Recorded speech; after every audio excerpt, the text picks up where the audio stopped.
7 passes last year, the most in the National Football League. Wentz lobs this one far side, pulled in, caught by Zach Ertz. 9th play of this drive.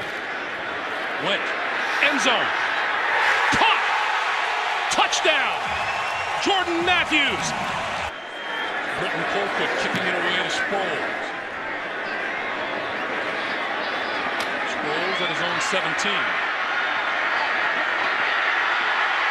And here he goes. Midfield. Inside the 45-yard. Penalty flies. And the pass over the middle and caught close to midfield. Oh, right about any time. From the 15, back snap into the end zone. And out for the safety. Wentz, quick pass over the middle. It's complete. Very close to the first down marker.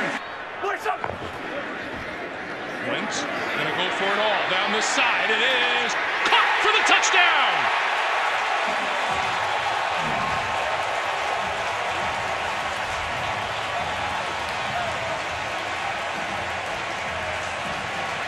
Nelson Agholor, the second-year wideout from Southern Cal.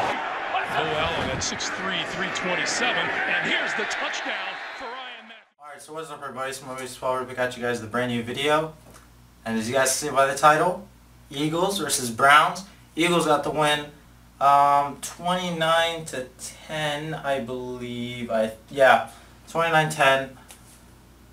What a game. Oof, man. Let's just get into it. So, first drive, crowd's hype. We just had Joe Biden and the whole national anthem and everything in the remembrance of 9/11. So the crowd is pumping. The crowd is rocking. It's opening day. You can feel it. And what did the Eagles do? They come out and execute an almost flawless drive. And Carson Wentz comes out. He's not too hype. He doesn't seem like the moment's too big for him. He just treats it like a regular old drive. He comes out. Couple good throws, a drop by Jordan Matthews. However, he made up for it with a nice throw right in the back of the end zone from Carson Wentz. I think it was for 35 yards. Don't quote me on that, but beautiful first drive by Carson Wentz. And Carson Wentz had a heck of a game today. He finished with 278 yards with 2 touchdowns. I was hoping he would get 300 because if you guys were watching on CBS, they showed the stat of the quarterbacks who had 300 yards on their opening start. And it hasn't happened since 2012 with Andrew Luck. So I was hoping, you know, Carson Wentz would get 300 yards, but a win's a win, 278, 2 touchdowns. Can't ask for much more from a rookie who only had 1 preseason drive as his only reps for the game. Offensive line played, for the most part, pretty good. Couple silly penalties like Jason Peters jumping off sides or Lane Johnson holding or something like that, but for the most part they played really well. Alan Barber really held his own out there. I don't think he was called for a single penalty, and I don't think he gave up a sack. all game. I think maybe he let a couple defenders in from time to time, but for the most part Alan Barber was holding his own out there, so props to him. Ryan Matthews is a beast. And I've been saying this, if you guys have been watching my videos for a while, I've been saying this every time I make a video like this. Ryan Matthews is a beast. His only problem is that he doesn't stay healthy. And we didn't run him to the ground, but we ran him a good bit today, and he looked fine. He didn't look injured or anything, so that's always good. Like I said, he had 77 yards. He really played well. He took a lot of the pressure off Carson Wentz, especially when Wentz was sort of... Because after that first drive, Wentz, you know, started overthrowing people a little bit. Footwork started getting a little sloppy. He hands it off to Matthews, and he sort of takes that pressure off him. Like, Carson, relax. You got me too. So that was good. Kenyon Barner had 5 to 6 touches, but when he touched the ball, he really made it count. I think he had a big run for like 15 yards, something like that. So good day by Barner, and I think that's what we really should use Barner for, as a 5 to 6 touch type of back, a running back that will, he's not going to be your number 1 back, but he's really good when your number 1 or your number 2 needs, you know, a water break. He was really good. Darren Sproles really good. He almost returned a punt for a touchdown. A couple of drops. We're going to need to work on that, especially with Sproles in this offense. It looks like they're going to be using him a lot more as a wide receiver outside, especially in those trips formations, where we would have Jordan Matthews, Nelson Aguilar, and then Darren Sproles right there. So the hands gotta get up there a little bit. You gotta bump up those stats, Darren Sproles. But when he was running the ball, he was running very well. Because he's so short, players miss a lot of tackles. He's very shifty, very elusive. So good day by Darren Sproles. And the receivers, okay. Jordan Matthews had a really good game, okay? 1 or 2 drops, but that's fine. He made up for it with the touchdown. He made up for it by getting open a lot of plays. He made up for it by helping Carson Wentz convert a lot of third downs. So Jordan Matthews had a good game. Nelson Aguilar had a really good game. I don't know his specific yards or whatever, and I don't want to go on looking it up on camera, wasting your time. But Nelson Aguilar played really well. He had that one deep 35-yard touchdown, and Wentz just dropped it right into the breadbasket, and Aguilar just whoop, held on to it. Very nice play. Aguilar bailed out Carson Wentz a lot of times as well.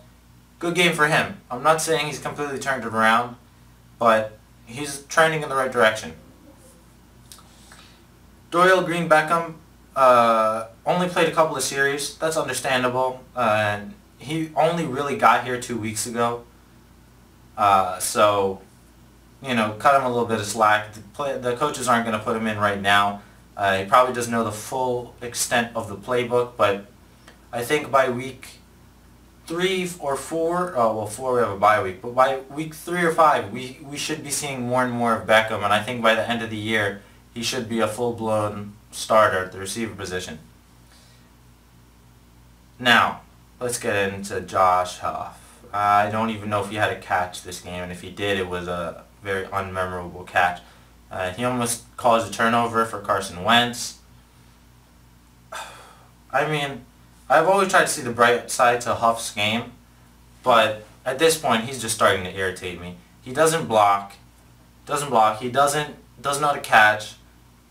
He doesn't know how to get off man-to-man pressure. He doesn't know how to get open even when they're playing off coverage on him.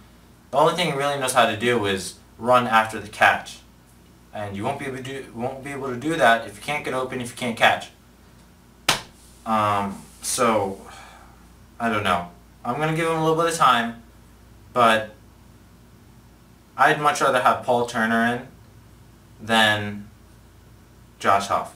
Because Paul Turner actually catches. Now, he's not the fastest guy, not the tallest guy, but he can still catch, and he's reliable. I like that.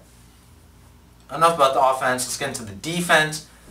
Like I said, first drive, with the offense, same thing with the first drive of the defense. They came out firing, big pressure, lighting up Robert Griffin III. Corners were playing very well, man-to-man coverage. They were holding the receivers just to the point where the defensive line could get there. But then after the first drive, just like the offense, they started getting a little shaky, started getting a little lazy. Robert Griffin started tearing them up a little bit. Jordan Hicks started biting on a lot of play actions, and that's understandable. I don't think he's ever played the middle linebacker role before, and even if he has, this is the NFL, so that's understandable. But, you know, after you bite on 3 play actions, you got to start comprehending something like, hey, how about I don't bite here? How about I react? No, how about I read, then react? What he was doing was reacting, not reading. So like I said, started getting a little shaky, and I'm pretty sure Jim Schwartz was on their butt on it. He was on them, because we all know Jim Schwartz is an aggressive guy. He doesn't hold anything back. So in the second half, they really came out. They really improved after that first drive by Cleveland when they really took the ball down the field on us and rammed it down our throats. After that, defense really buckled in. Connor Barwin had a nice day. Everyone's saying Connor Barwin didn't be good in the 4-3. Well, that dope. He had a really good game. I feel like Connor Barwin, whenever what defensive scheme we're going to put him in, he's going to do good. Just because he's a work ethic type of guy. He's going to give you 100% no matter what. Fletcher Cox had a sack, which is very surprising because All game they were double teaming Cox. I did not expect Cox to get anything. But that just shows you the type of player he is. That just shows you why we paid him that kind of money. He still got a sack throughout all this. He almost got a second sack. Brandon Graham had a sack. Vinny Curry was getting pressure. Very, very good game. Nolan Carroll was getting toasted. And the problem with Nolan Carroll, it wasn't like Bradley Fletcher type toast, you know, where he's over here and the receiver's all over there. No, Nolan Carroll is right with the receiver. His problem is, once he turns around and sees the ball, he panics. He loses his balance. He falls down. If he can just learn to relax when he sees the ball, he could have had 2 picks this game, to be honest, because he was right with the receiver. So I'm not going to be on Nolan Carroll as much as other people might be on Nolan Carroll. Leodis McKelvin left with a hammy. I don't know if he came back or not, but he played pretty good coverage. Jordan Hicks, like I said, after a while, after he started getting beat on the play action, he really settled in and he improved a lot throughout the game. And yeah, defense was good, offense was good. Good start to the season, but pump the brakes a little bit. Pump the brakes on that Wentz wagon a little bit. I saw y'all in the comments last video with the Wentz wagon. Hold up on it for a little bit, because this is just the Cleveland Browns. I believe we're versing Chicago next, Monday Night Football. That's a little bit more of a test, but still, Chicago is not Seattle. And then after Chicago, we got Pittsburgh. So it's like levels, you know, levels to where Carson Wentz. You start down here with the Browns. Browns are really down here. Then you got Chicago. Then you got Pittsburgh. Then you got this. Then you got that. Then you got this. Then you got that. I like that. But so far, loving the start to the season. Let me know what you guys think down below in the comments. Don't forget to like the video, comment, tell me what you think, and subscribe so you can see more of these types of videos, more of the highlight type of videos. If you're not an Eagles type of guy, if you're a Flyers type of guy, I'm going to be making Flyers videos. If you're a Phillies type of guy, I have a Phillies video up. If you're a Sixers type of guy, I got all Philly sports, got them covered on this channel, so make sure to subscribe and click the notifications so that you guys get notified every time I make a video. I'm rambling, and I'm out. Peace.